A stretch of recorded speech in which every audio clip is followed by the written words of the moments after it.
چیز ہے کیا؟ لوح و قلم تیرے ہیں. بس دو باتیں عرض کر کے اپنی بات پوری کر لوں. ایک بہنوں کے لیے، ماؤں کے لیے ضرورت ہے اپنے بچوں کو سوتے وقت کھاتے وقت کتے بلی طوطا مینا کی کہانی سنانے کی بجائے حضور کے معجزات پڑھ کے سناؤ.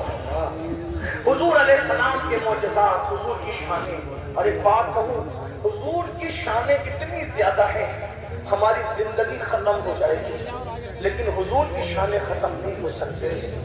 بچوں کو ماں اور باپ سکھائیں، اس کا اثر کیا ہوگا. سن لے بہنوں کی توجہ.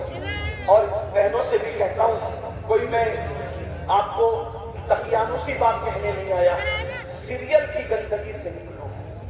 آج یہ شادی شدہ عورتیں افیئر کے معاملات میں اگر جاری ہے، کہیں نہ کہیں اس میں سیریل کی گندگی ہے. بچیاں اگر غیروں کے ساتھ بھاگ رہی ہے، اس میں کہیں نہ کہیں سیریلوں کی بھی گندگی ہے. اور میں اپنے بھائیوں سے کہتا ہوں، بچیوں کو 50,000 کا نہیں بلکہ 5 لاکھ کا زیور دے دو، لیکن بیٹیوں کو انٹرنیٹ کے استعمال سے جتنا ہو سکے روکنے کی کوشش کرو. کوئی دقیانوسی بات نہیں کہہ رہا. وجہ آگ لگ رہی آگ. مذہبی گھرانوں کی عورتوں کی عزت پر بھی سوالیہ نشان اسی انٹرنیٹ نے کھڑا کیا ہے. انٹرنیٹ کا ایک جنگل ہے، جنگل. جنگل میں تو مور بھی ہوتا ہے، شیر بھی ہوتا ہے، بھیڑیے بھی ہوتے ہیں. بے شک. اس لیے اس جنگل میں بچیوں کو نہ جانے دو، امان نہیں ملے گی. اپنے بچوں کو عشق رسول کی داستان سناؤ. اثر کیا ہوگا اس کا اثر بتاتا ہوں. جنگ احد کا موقع ہے. اس جنگ احد کے موقع پر اللہ کے رسول علیہ السلام نے سیدنا بلال کو بلا کر کہا، بلال جاؤ مدینے کی گلیوں میں اعلان کر دو کہ اسلام دشمن طاقتوں نے مسلمانوں کی بستی پر حملہ کرنے کی ناپاک سازش کی ہے، ہمیں جواب دینا ہے. یہ بھی یاد رکھنا، اللہ کے رسول لوگوں پہ چڑھ کے نہیں جاتے تھے، لوگ آتے تھے چڑھ کر حضور دفاع کرتے تھے. زندگی میں 90% تو مسلمانوں نے دفاع ہی کیا ہے.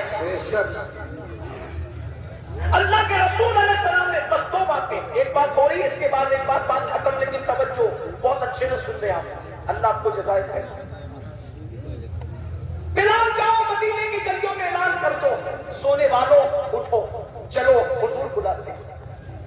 مصلی پہ رونے والوں اٹھو، یہ وقت تو مصلی پہ رونے کا نہیں، جان کی نظریں لے کر پیش کرنے کا. چلو پتہ ہے جب یہ اعلان بلال حبشی نے کیا، وقت کی قلت ہے سب نہیں پڑھتا، صرف ایک بات پڑھنا ہے، لیکن توجہ کریں. جب بلال حبشی اعلان کر رہے تھے تو پہلی رات کا دولہا دلہن چھوڑ کے نکل گیا. پہلی رات کا وہ داستان نہیں پڑھنی مجھے، آج کچھ اور بیان کرنا ہے. جس شخص کی منگنی ہوئی تھی، منگنی کا جوڑا پہنے ہوئے تھے، وہ لے کے نکل گئے. مصلی سے اٹھ کر جانے والے مصلی سے اٹھ کے نکل گئے. سب نکل رہے جا رہے ہیں، حاضر حاضر حاضر حاضر. ایک ننھا سا بچہ جس کی عمر صرف 4 یا 5 سال کی تھی، اس کی ماں بیوہ ہو چکی تھی، اس کے شوہر کسی جنگ میں شہید ہو چکے تھے. عورت کے جذبات. جب بلال حبشی کی آواز اس کے کان میں پہنچی تو وہ بیٹھ کے رونے لگی، یا اللہ تیرے محبوب نے مجاہدین طلب کیے ہیں اور میں حضور کی خدمت میں مجاہد نہیں پیش کر پا رہی ہوں کیونکہ میرا شوہر تو شہید ہو گیا، میرے گھر کوئی جوان بچہ نہیں ہے، مولا میں کیا کروں. اور اسی صدمے میں وہ رو رہی ہے. عورتوں کو زیور کے لیے تو روتا سنا گیا ہے، عورتوں کو کپڑے نہیں ملے شادی میں اس پر تو روتا سنا گیا ہے، عورتوں کو رشتے اچھے نہیں آتے اس پر تو روتا سنا گیا ہے، عورتوں کو کہیں پکنک پر نہیں لے جایا گیا اس پر تو روتا سنا گیا ہے، کسی کی میت ہوئی اس پر تو روتا سنا گیا ہے.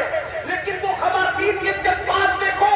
اے خواتین اسلام، آج تم سیریلوں میں ہیرو ہیروئن کے جدائی کے مناظر دیکھ کر رو رہی ہو، اپنی تباہی پر رونے کی ضرورت ہے. تم تو غزلیں سن کر رو رہی ہو. میری بہنوں ذرا بتاؤ، جو ماں ہیرو ہیروئن کی جدائی کے مناظر دیکھ کر کے روئے اس کا بچہ کہاں جائے گا؟ جو ماں غزل سن کے روئے اس کا بچہ کیا بنے گا؟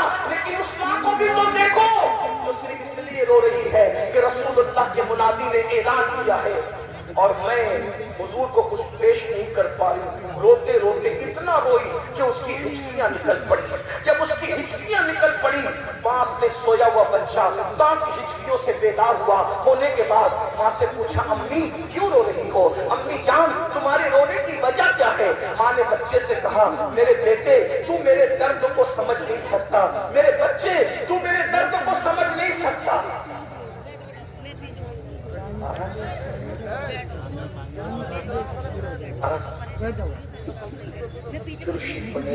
اللهم صل على سيدنا مولانا محمد وعلى آل سيدنا مولانا محمد وبارك وسلم. جب اٹھ کے جانا ہوگا تب آپ انتظام کر لینا. ابھی تھوڑا سب کو ضرورت ہے اس گفتگو, مجھے بھی اور آپ کو. ننھا سا بچہ ماں کو روتے ہوئے سنا, اٹھ گیا. ماں کیوں رو رہی؟ رونے کی وجہ. ماں نے کہا, بیٹا تو میرے درد کو سمجھ نہیں سکتا, تو سو جا. بچے نے کہا, ماں یہ کیسے ہو سکتا کہ تم روتی رہو اور میں سوتا رہوں؟ میں نہیں سو سکتا. یہی فرق ہے. آج ہمارے بچے ہمارے غدار ہیں. ہم نے نبی کا وفادار ہمارے بچے ہمارے غدار ہیں. اگر نبی کا وفادار بناتے تو ہمارے بچے غداری نہ کرتے. 4 سال کا بچہ ماں سے کہہ رہا ہے, ماں کا کتنا مجھے لے چلو حضور پہ میں قربان ہو جاؤں. سبحان اللہ سبحان اللہ. ایک 4 سال کے بچے کے جذبات, 35 سال کا جوان, 18 سال کا کڑیل جوان آج فجر کی نماز میں 10 منٹ کی نیند قربان کرنے کے لیے تیار نہیں. وہ 4 سال کا ننھا سا بچہ جس کو گلی ڈنڈا کھیلنے کا بھی شعور نہیں ہے, وہ